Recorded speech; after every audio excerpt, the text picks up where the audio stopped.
کہ جو لوگ غصے کے وقت غصے کو پی جاتے ہیں اور دوسروں کو معاف کر دیتے ہیں، اللہ رب العالمین ایسے لوگوں سے محبت کرتا ہے۔ انسان اپنے باپ سے محبت کیوں کرتا ہے؟ انسان اپنی باپ کی عزت کیوں کرتا ہے؟ اس کو محبت کی وجہ سے۔ ایک انسان اپنے ماں سے محبت کیوں کرتا ہے؟ عزت کیوں کرتا ہے؟ محبت کی بنا پر۔ ایک انسان اپنی بیوی سے کی عزت کیوں کرتا ہے؟ محبت کے بنا پر۔ ایک انسان اپنے دوست سے محبت عزت کیوں کرتا ہے؟ محبت کے بنا پر۔ ایک انسان اپنی پڑوسی کی عزت کیوں کرتا ہے؟ محبت کے بنا پر۔ اگر ان تمام تعلقات کے بیچ میں سے محبت نکال دی جائے تو شوہر بیوی کے درمیان طلاقیں ہو جائیں گی۔ اگر محبت نکال دی جائے تو دو بھائیوں کے درمیان دیواریں کھڑی ہو جائیں گی۔ اگر محبت نکال دیا جائے تو دوستی کا رشتہ ختم ہو جائے گا۔ اگر محبت نکال دی جائے تو وہ بیٹا بھی اپنے باپ کو گھر سے نکالنے پر مجبور ہو جاتا ہے۔ تمام چیزوں کا یہ جو رشتہ ہے وہ محبت ہے۔ اگر آپ اپنے باپ سے عزت کر رہے ہیں محبت کی بنیاد پر، آپ محبت کریں گے تو عزت دیں گے۔ آپ مجھ سے محبت کریں گے تو ہم میری عزت کریں گے۔ آپ فلاں شخص سے محبت کریں گے تو عزت دیں گے۔ تو یہاں پر اللہ یہ اعلان کر رہا ہے کہ وَالْكَاظِمِينَ الْغَيْظَ وَالْعَافِينَ عَنِ النَّاسِ وَاللَّهُ يُحِبُّ الْمُحْسِنِينَ۔ محبت کا وعدہ ہے ایسے شخص کے لیے، اور اللہ محبت کرے گا تو عزت دے گا ہی۔ جس طرح سے آپ دوسروں کو عزت دیتے ہیں محبت کے بنا پر، آپ اپنے بیویوں کو محبت دیتے ہیں، عزت دیتے ہیں محبت کے بنا پر، اللہ رب العالمین اگر آپ سے محبت کرے گا تو آپ کو بھی عزت دے گا۔ یہ جو تعلقات جو بگڑے ہوئے ہیں معاشرے کے اندر، اگر 100 لوگوں کو بیٹھایا جائے اور 100 لوگوں سے پوچھا جائے معاملات کے بارے میں، تو میں بہت کم کر بولوں کہ 70 آدمی ایسے نکلیں گے جن کے معاملات بگڑے ہوئے ہیں۔ 30 آدمی ہیں، میں بہت کم ریشیو بتا رہا ہوں، 30 آدمی ایسے نکلیں گے جن کے معاملات صحیح ہیں دوسروں سے۔ 30 آدمی جو کہ بہت کم ریشیو ہے۔ ممکن ہے کہ وہ 95 نکل جائیں اور 5 ایسے نکلے جن کے معاملات دوسروں سے درست ہیں، ممکن ہے یہ بھی۔ لیکن یہ کیوں؟ یہ دائمی عزت، یہ دنیا کی عزت کے لیے، یہ دنیا کی عزت کے لیے آپ دوسروں کو ذلیل کر دوسروں سے دل میں کینہ اور کپٹ رکھ کر، اگر آپ کو معلوم ہے کہ ہاں ان سے نفرت آگے چل کے ان سے دقتیں ہوں گی، تب تو کوئی مسئلہ نہیں ہے، آپ اس چیز کو مینج کر لیجئے۔ لیکن وَالْكَاظِمِينَ الْغَيْظَ وَالْعَافِينَ عَنِ النَّاسِ وَاللَّهُ يُحِبُّ الْمُحْسِنِينَ۔ یہ معاف کرنے کی صفت اپنائیں گے، دوسروں کو غصے کے وقت اپنے غصے کو پینے کی صفت آزمائیں گے، اپنائیں گے، تو اللہ رب العالمین اس 2 صفت کی وجہ سے آپ سے محبت کرے گا۔ اور دوسری چیز، مسجدوں کا احترام کیجیے۔ مسجدوں کا بہت اہم یہ مسئلہ ہے اور آخری مسئلہ ہے۔ شیخ کا کیا ہے؟ ہاں، اور بہت اہم مسئلہ ہے یہ۔ اللہ کے رسول صلی اللہ علیہ وسلم ارشاد فرماتے ہیں کہ اذا حزبہ امر صلی، اور دوسری جگہ ہے کہ قم یا بلال فارحنا بالصلاۃ۔ جب اللہ کے اوپر اللہ کے رسول کے اوپر مصیبتیں آتی تو نماز کی مدد لیتے تھے۔ کس کی مدد لیتے تھے؟ نماز کی طرف مدد لیتے تھے۔ جب پریشانی آتی تو آپ یہ آواز دیتے، اے بلال قم یا بلال، اے بلال اٹھو اور نماز کے ذریعے سے مجھے سکون دو۔ آج گنبد کے گرنے پر تمہیں تکلیف ہے، آج گنبد کے گر جانے پر مجھے بھی تکلیف ہے، لیکن کیا تم نے بدلا ہے اپنے آپ کو؟ کیا ہم نے بدلا ہے اپنے آپ کو؟ گنبد کے گرنے پر تو ہمیں تکلیف ہو رہی ہے، لیکن کیا ہم لوگوں نے اپنے آپ کو بدل لیا اس معاملے میں؟ کیا ہم نے اپنے آپ کو چینج کیا اس معاملے میں؟ ہمیں تکلیف بہت ہے مولانا، ایک چیز ہمارے ہاتھوں سے چلی گئی، ایک گنبد ہمارے ہاتھوں سے چلا گیا۔ ارے 1000 گنبد چلے جائیں، لیکن اگر تمہارے محلے کی مسجد کو تم نے اگر ویران کیا ہوا ہے، اپنے محلے کی مسجد کو تم نے ویران کر کے جو سالوں بھر سے بیٹھے ہو، اس کی تکلیف نہیں ہے؟ جس علاقے میں تم ہو نہیں، جس علاقے سے تمہارا رشتہ نہیں، وہاں کے بارے میں تمہیں تکلیف ہے؟ اپنے محلے کی مسجد تم نے برسوں سے ویران کر رکھا ہے، اپنے محلوں کی مسجدوں کو تم صرف جمعہ نماز پڑھنے آتے ہو، اپنے محلوں کی مسجد کو تم نے تباہ کر کے رکھ دیا ہے۔ یہ غیروں کی نظر اس پر نہیں پڑے گی تو کس کی پڑے گی؟ اپنوں کی پڑے گی؟ کس کی پڑے گی ذرا بتائے تو صحیح۔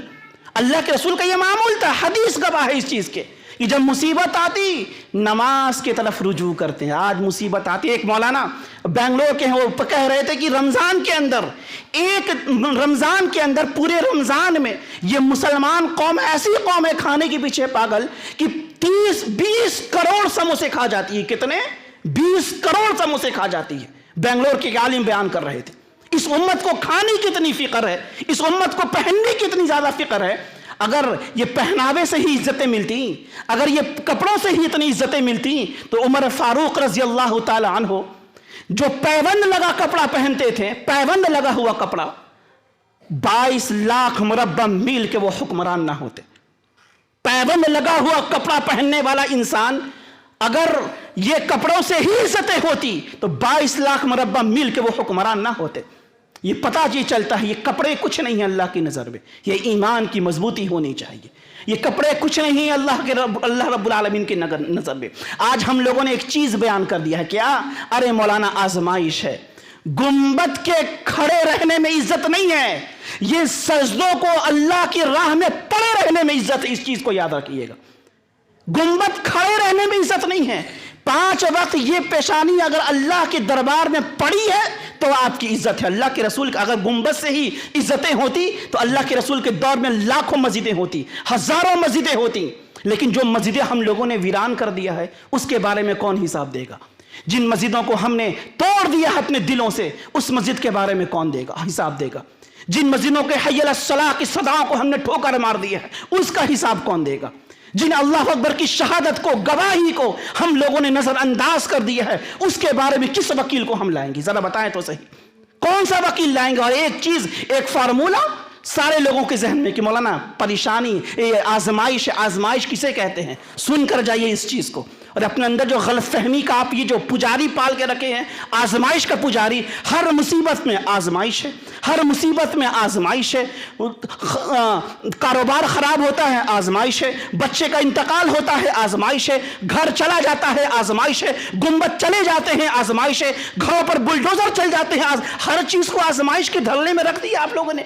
جانتے ہیں ہمارے اسلاف کا طریقہ یہ تھا، ہمارے سلف صالحین کا مسئلہ یہ تھا، جب ان کے اوپر کوئی مصیبتیں آتی ان کی زبان سے یہ بات نکلتی کہ ہمارے گناہوں کے اثرات ہیں، یہ ہمارے گناہوں کی وجہ سے یہ مصیبتیں آئی ہیں۔ کیا آپ ان سے بھی زیادہ نیک ہو گئے ہیں؟ اللہ کے رسول کے دور میں اللہ کے رسول موجود، صحابہ موجود، علی موجود، عمر موجود، ابو بکر موجود، رضی اللہ تعالی عنہم اجمعین کی لمبی جماعت موجود ہے۔ اللہ کے رسول کے اوپر مصیبتیں آتی ہیں، اللہ نے کہا اللہ کے رسول صبر کریے۔ صحابہ کے اوپر مصیبتیں آتی ہیں، اللہ کے رسول نے صبر کی تلقین کی۔ ابو بکر کے اوپر مصیبتیں آتی ہیں، صبر کی تلقین کی گئی۔ علی کے اوپر مصیبتیں آتی ہیں، صبر کی تلقین کی۔ فاطمہ الزہرا ہیں، نبی کی بیٹی ہیں، راتوں کے اندر کمبل نہیں ہے اوڑھنے کو، ایک پتلی چادر ہے، صبر کر رہی ہیں، صبر کی موجود ہیں، پھونک رہی ہیں، چہرے جل کر کے چھید ہو گئے ہیں چہرے کے اندر ہیں فاطمہ تو، لیکن صبر کی تلقین کی گئی۔ وہیں پر کفار بھی موجود،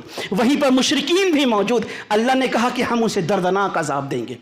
اللہ رب العالمین رسول اللہ کے لیے صبر کی بات، صحابہ کے لیے صبر کی بات، وہیں پر کفار موجود ہیں ان کے لیے عذاب کی بات۔ پتہ کیا چلا اس معاملے سے؟ پتہ یہ چلا کہ صبر کے آزمائش اور عذاب میں فرق بس اتنا ہے، آزمائش اور عذاب میں فرق بس اتنا ہے کہ آزمائش جو ہے وہ اچھے لوگوں پر آتی ہے، آزمائش جو نیک لوگوں پر آتی ہے، متقیوں پر آتی ہے، پرہیزگاروں پر آتی ہے، نیک لوگوں پر آتی ہے، وہ جن کا تعلق قرآن سے ہو، جن کا تعلق رب کے فرمان سے ہو، جن کا تعلق مسجد سے ہو، جن کا تعلق حی علی الصلاۃ کی صداؤں سے ہو۔ ان کے اوپر مصیبتیں آئیں گی تو ہم کہہ سکتے ہیں یہ آزمائش ہے۔ جو بدکار ہو، جو خطاکار ہو، جو زناکار ہو، جو اللہ کا باغی ہو، جو اللہ کا منکر ہو، جس نے قدم قدم پر اللہ کے رسول کا انکار کیا، جو حی علی الصلاۃ کی صداؤں کو ٹھوکریں مار رہا ہوں، ان کے اوپر مصیبتیں آئیں گی، ہم یہ کہیں گے آزمائش ہے۔ ان کے اوپر جو مصیبتیں آئیں گی ہم کہیں گے یہ گناہ ہے، یہ عذاب ہے اللہ کا جو تمہارے کرتوتوں کے بدلے میں تمہیں دی گئی ہیں۔ یہ جو گنبد ہمارے ہاتھوں سے گیا، جو آج یہ چیزیں ہماری ہاتھوں سے جا رہی ہیں، یہ ہمارے کرتوتوں کا بدلہ ہے۔ اللہ رب العالمین سے دعا ہے کہ اللہ رب العالمین ہم کو اور آپ کو کہنے سننے سے زیادہ عمل کی توفیق عطا فرمائیں۔ اور جو آج کی جو بھی تقریر کی گئی اس میں عزت کی بات کی گئی، مسئلہ بس یہی ہے کہ حقیقی عزت چاہتے ہو، دائمی عزت چاہتے ہو، ابن کثیر رحمہ اللہ کی اس بات کو یاد رکھنا کہ دائمی عزت اسی شخص کے لیے ہے جو اللہ اس کی رسول کی اطاعت فرمائے، جو اللہ اس کی رسول کی اطاعت کرے گا مکمل طور سے، دنیا میں بھی عزت اور آخرت میں بھی عزت. اس دنیا میں مر کر چلا جائے گا, ہڈیاں گل جائیں گی, لیکن لوگ اس کے عزت کے افسانے لکھے جائیں گے, عزت کی باتیں کی جائیں گی. جس نے اللہ اس کے رسول کی اطاعت کی اور جس نے اطاعت نہیں کی, زندگی میں بھی وہ بے عزت ہوگا اور مرنے کے بعد بھی اس کے اوپر لعنتیں برسیں گی. اللہ رب العالمین ہم کو اور آپ کو کہنے سننے سے زیادہ عمل کی توفیق عطا فرمائے. وآخر دعوانا ان الحمد للہ رب العالمین.